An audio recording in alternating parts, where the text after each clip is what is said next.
بسم الله الرحمن الرحيم لإيلاف قريش إيلافهم رحلة الشتاء والصيف. دي سورة القريش ذکر کی پدی سورت کی دا عرب دا قریش نوم ذکر دی.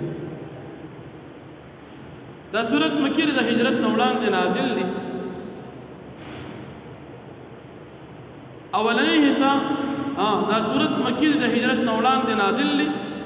په اعتبار د ترتیب قرآنی سره دا یو سل شپږم دی او د نزول په لحاظ سره یو کم دیرشتم دی.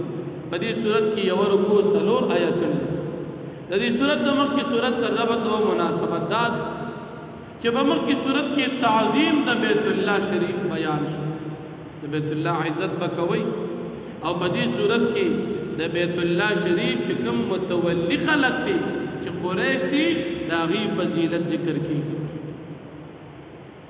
الله رب العالمین فرمایي چې دا عرب دا قریش دی د سفر سره عادت دي.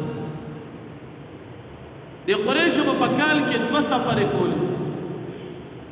یو سفر به د جمع په موسم کې کو یمن طرف ته تجارت کتل او دویم سفر په د ګرمه په موسم کې کو شام طرف ته تجارت کتل.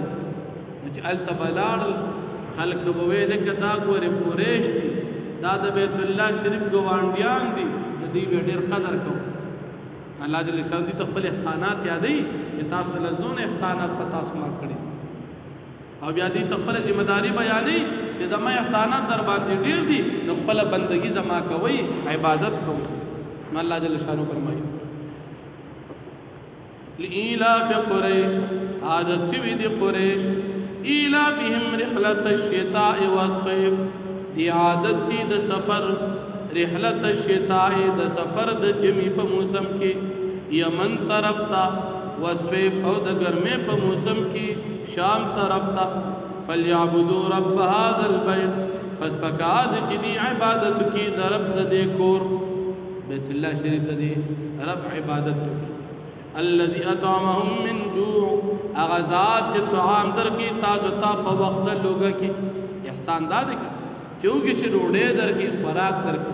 وآمنهم من خوف او امن ورکوي دیتا من خوف دیارنا دی امن باندې دي خلک ډېر قدر احترام کوي چې دا عرب د قریش دي نو خلک خیال ډېر ساتي تجارت مو کی او امن سره واپسی مو کی.